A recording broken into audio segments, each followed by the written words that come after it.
အားလုံးပဲမင်္ဂလာပါခင်ဗျာ Module 5 Day 5ကနေပြီးတော့အားလုံးကိုပြန်လည်ကြိုဆိုလိုက်ပါတယ်ကျွန်တော်တို့ဒီနေ့မှာတော့ Linux ရဲ့အားအကြီးဆုံးအပိုင်းကိုလေ့လာတော့မှာဖြစ်ပါတယ်ကျွန်တော်တို့ဒီနေ့လေ့လာတော့မယ့် comment လေးကနှစ်ခုပဲရှိပါတယ်ဒါပေမဲ့အဲ့ဒီနှစ်ခုဟာအရင်ကိုအသုံးဝင်ပါတယ်ခင်ဗျာကျွန်တော်တို့တကယ်အလုပ်ခွင်နေမှာလေတကယ်ပဲအဲ့လိုအသုံးပြုကြတာပဲဖြစ်ပါတယ်ခင်ဗျာဟုတ်ကဲ့ပါကျွန်တော်တို့မစအဲ့ဒီ comment လေးကိုမစခင်မှာကျွန်တော်တို့အရင်ဆုံးလုပ်ရမယ့်ဟာလေးတစ်ချက်ရှိပါတယ်အဲ့ဒီ lab လေးကိုမစခင်မှာကျွန်တော်တို့ file လေးတွေ create လုပ်မယ် folder လေးတွေ create လုပ်မယ်အဲ့ဒီအထက်မှာကျွန်တော်စာလေးရိုက်ထည့်ကြည့်မယ်ရိုက်ထည့်ပြီးတဲ့ခါကျမှဒီ comment တစ်ခုကိုစလို့ရမှာဖြစ်ပါတယ်ဒါကြောင့်မလို့ကျွန်တော်တို့အဲ့အရာလေးတွေကိုအရင်လုပ်ကြည့်အောင်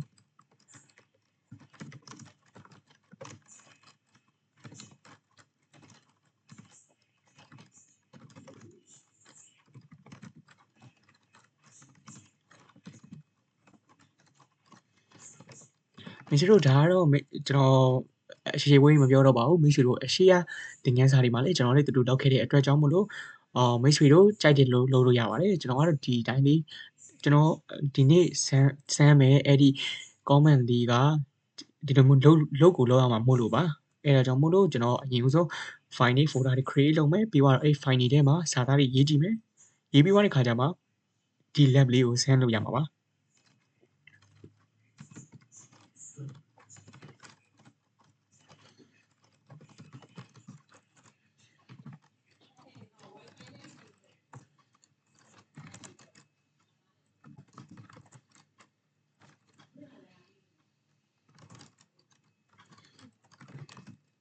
ကျွန်တော်တို့အရှိန်မှာတင်ငင်တော့ CP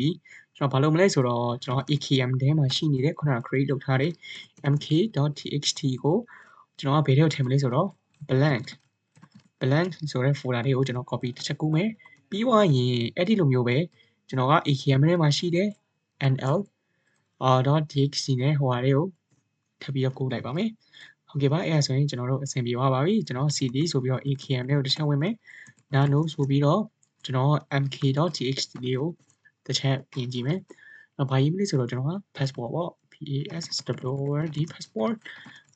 ကျွန်တော်တစ်ချက်ရှောက်ပေးမယ်။ကျွန်တော်ရှောက်ပေးလိုက်မယ်။ပြီးသွားရင်ကျွန်တော်တို့ရဲ့ IP ကိုကြတော့ကျွန်တော်19.1.1.32ပေါ့32 wow that is really nice IP address ဟုတ်ကဲ့ပါအဲ့ဆိုကျွန်တော် define ပြီးသွားပါပြီကျွန်တော်ပြန်ထွက်လိုက်မယ်ဒီနေရာကိုကျွန်တော်ထွက်လိုက်မယ်ဘာဆက်လုပ်မလဲဆိုတော့ကျွန်တော်တို့ခုနက create လုပ်ထားတဲ့ balance နဲ့ကြည့်လိုက်မယ် blank လေးကိုဆက်သွားမယ် blank လေးကိုဆက်သွားမယ်အဲ့ဒီထဲမှာရှိတယ် mk ပေါ့ mk.txt လေးကိုကျွန်တော် mk.txt ကတော့နာမည်ကြီးတူနေတမျိုးပဲအဲ့ဒါကြောင့်နာမည်ချင်းလိုက်မယ်ပြတဲ့ခါကျရင်ပို့ပြီးတော့တည်တာအောင်မလို့mv လေးနဲ့ဒီလိုမှတ်မိမှာပါ mv လေးနဲ့ mk.txt လေးကိုဘာနာမည်ချင်းမလဲဆိုတော့ okbro.txt ဆိုပြီးတော့နာမည်လေးချင်းလိုက်မယ်အဲ့ဒီတိုင်းပဲကျွန်တော်ဘာဆက်ချင်းမလဲဆိုတော့ nl.txt ကိုကျွန်တော်ချင်းလိုက်မယ် file နာမည်လေးက hey.txt ဆိုပြီးတော့ကျွန်တော်ချင်းလိုက်ပါမယ် ls နဲ့ခေါ်ကြည့်ပါနာမည်လေးချင်းသွားပါပြီကျွန်တော်ဒါကြောင့်မလို့ကျွန်တော်ကဒီ hey.txt လေးကိုထပ်ပြီးတော့ရိုက်ကြည့်မယ် passport ပေါ့ခဏတော့အတိုင်းပဲ passport မဲ့တူဆိုရှောက်ရိုက်မယ်ရှောက်ရိုက်လိုက်မယ်ပြီးသွားရင် IP ကိုကြတော့ကျွန်တော်က19.8.1.23 ပါ23ပြီးသွားရင် IPv4 ဆိုပြီးဒီတစ်ခါကျရင်ရိုက်လိုက်မယ် IPv4 ဆိုရိုက်လိုက်တယ်ရိုက်ပြီးသွားပြီဆိုရင်ကျွန်တော်ပြန်ထွက်လိုက်မယ်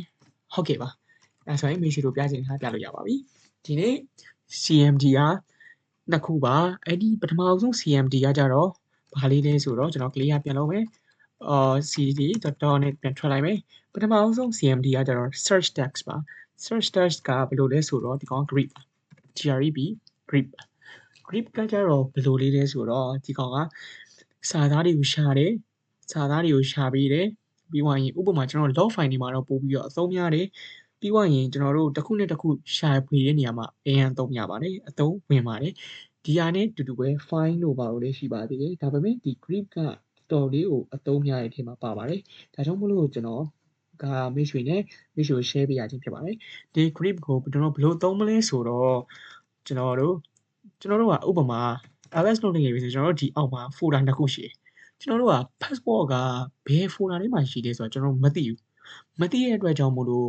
ကျွန်တော်တို့က grip ဆိုတဲ့ဟာလေးကို comment လေးကိုသုံးပြီးတော့ကျွန်တော်တို့ကရိုက်ရှာလို့ရတယ် passport ရေးထားတဲ့ file ကိုအဲ့ passport ရေးထားတဲ့ folder ရဲ့ထဲမှာ passport ရေးထားတဲ့ file ကိုတစ်ချက်ပြပါဆိုပြီးတော့သူ့ခိုင်းလို့ရပါတယ် comment ရေးပြီးတော့ဒါကြောင့်မလို့ grip.r -r ကျတော့အဲ့ option ပါ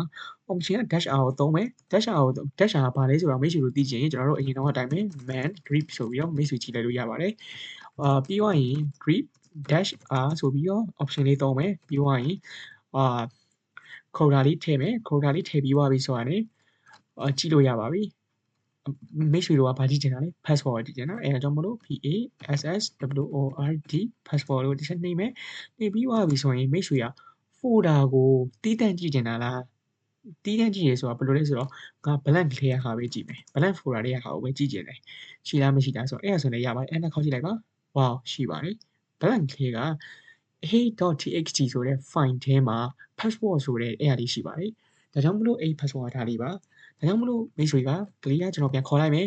ကျွန်တော်မဟုတ်ဘူးအဲ့ blank ဆိုတဲ့မိတ်ဆွေတို့ဒါလေးသိမှာပါပြန်ပြီးတော့နောက်ကိုပြန်သွားအရှိကိုပြန်သွားတာပြန်ပြီးတော့မရိုက်ချင်တဲ့အတွက်ကြောင့်up arrow နဲ့ down arrow လေးကိုသုံးပြီးတော့ပြန်သွားတာပါမိတ်ဆွေတို့ကမဟုတ်ဘူးငါအဲ့ folder နှစ်ခုစလုံးထဲမှာရှိလားဆိုတော့ကြည့်နေတယ်ဆိုရင်ဒီလိုရိုက်ပြီးတဲ့ဟာမှာမိတ်ဆွေကဒေါ်လေးတစ်ချက် space လေးတစ်ချက်ခံပြီးတော့ဒေါ်လေးတစ်ချက်နှိပ်လိုက်ရပါပဲအဲ့ဒါခောက်ကြည့်လိုက်ပါဟောအဲ့ဒါဆိုရင်မိတ်ဆွေတွေ့ပါလိမ့်မယ် AKM ဆိုတဲ့ folder ထဲမှာရှိမဲ့ passport ရှိမဲ့ file ကိုလည်းပြတယ်လို့ blank ဆိုတဲ့ hey.txt မှာ passport ရှိမဲ့ file ကိုလည်းပြပါတယ်ဟုတ်ကဲ့ပါဒါကတော့အရန်ကိုအသုံးလုံးကအရန်ဝင်တယ် grep grip ဆိုတဲ့ comment လေးပဲဖြစ်ပါတယ်မိတ်ဆွေတို့ဒါကိုထပ်ပြီးတော့အများကြီးဆန်းလို့ရပါသေးတယ်ဒါကကျွန်တော်နည်းနည်းကျွန်တော်လုပ်ငန်းခွင်မှာအသုံးပြုတဲ့ foundation level လောက်လေးကိုပြောတာပါမိတ်ဆွေတို့အဲ့လိုမျိုး comment တွေကိုမရလို့ဆိုပြီးစိတ်တိုက်ပိုင်းကြာတာတော့မဖြစ်ပါနဲ့ကျွန်တော်အများကြီးပြောပါတယ် comment တွေပါလေဆိုတာရိုင်းတူပါတူနေသားကြောက်သွားပါလိမ့်မယ်မိတ်ဆွေတို့အဲ့ဒါတော့လုံးဝစိတ်မပူပါနဲ့ option တွေသုံးတာအတွက်လည်းလုံးဝစိတ်မပူပါနဲ့ man ဆိုတဲ့ဟာလေးကိုလည်းထောက်ပြီးတော့ကြည့်လို့ရပါတယ်ဟုတ်ကဲ့ပါကျွန်တော်တို့အဲ့ဒါဆိုရင်နောက်တစ်ခုထပ်သွားရအောင်နောက်တစ်ခုကကြတော့ဘာလဲဆိုတော့ stream editor ပါဒါဒီကောင်ကျတော့ text editor လို့မျိုးမဟုတ်ဘဲねနည်းနည်းပို့ပြီးတော့ powerful ဖြစ်ပါတယ်ဘယ်လိုလဲဆိုတော့ဥပမာကျွန်တော်တို့ခုနကတော့ရိုက်ထားတယ်ကျွန်တော်ပြပါမယ် cd ဆိုပြီးတော့ ekm ဆိုတဲ့ folder လေးထဲမှာကျွန်တော်ကဥပမာကျွန်တော် sorry ပါcd ဆို folder လေးဝင်လိုက်မယ် ls နဲ့ကြည့်လိုက်မယ် mk ပေါ့ကျွန်တော် cd ကလေးနဲ့ဖတ်ကြည့်လိုက်မယ် mk.txt မှာငါပါရိုက်ထားလေးပေါ့ရိုက်ထားတဲ့အချိန်မှာဥပမာမိတ်ဆွေကအဲ့မှာ passport နေရာမှာ passport မဟုတ်ဘဲနဲ့မိတ်ဆွေတို့ပို့ပြီးရှင်းသွားအောင် IP နေရာမှာ IP address ပေါ့ IP address 9.1.1.32ဆိုတဲ့အဲ့နေရာမှာကျွန်တော်ကအဲ့ဒီဥစ္စာကိုမထားခြင်းဘူးအဲ့ဒီ IP ကိုမထားခြင်းပဲကျွန်တော်ကနောက်တစ်ခု IP ကိုထားခြင်းလဲဆိုရင်မိတ်ဆွေတို့ကဘယ်ဟာနဲ့သုံးလို့ရလဲဆိုတော့အဲ့ဒီထဲကို text editor nano နဲ့မဝင်ဘဲနဲ့ scd ဆိုတဲ့ဟာနဲ့ကိုမိတ်ဆွေတို့ကသုံးလို့ရပါတယ်အသုံးပြုလို့ရပါတယ်ဒါကြောင့်မို့လို့ကျွန်တော်တို့တစ်ချက်သုံးကြည့်အောင်ကျွန်တော်တို့ဥပမာ SE ကိုသုံးတဲ့အချိန်မှာမိတ်ဆွေတို့ကဆက်ဆက်ဦးဆုံး SE ဆိုပြီးတော့ဒီလိုမျိုးခိုတာလေးကိုတစ်ချက်ခိုတာပြီးသွားရင်နောက်တစ်ခုကကြတော့ s ကဘာလဲဆိုတော့အဲ့ဒါ substitute ပါကိုကဘယ်နေရာမှာအစားထိုးမှာလဲ substitute / တစ်ချက်ခံမယ်ကိုကဘယ်ကောင်အစားထိုးမှာလဲဆိုတော့ကျွန်တော်တို့အစားထိုးမှာကြတော့ 192.168.1.32 ဆိုတဲ့အဲ့ဒီ IP address ရှိတဲ့နေရာတွေမှန်တယ်မြ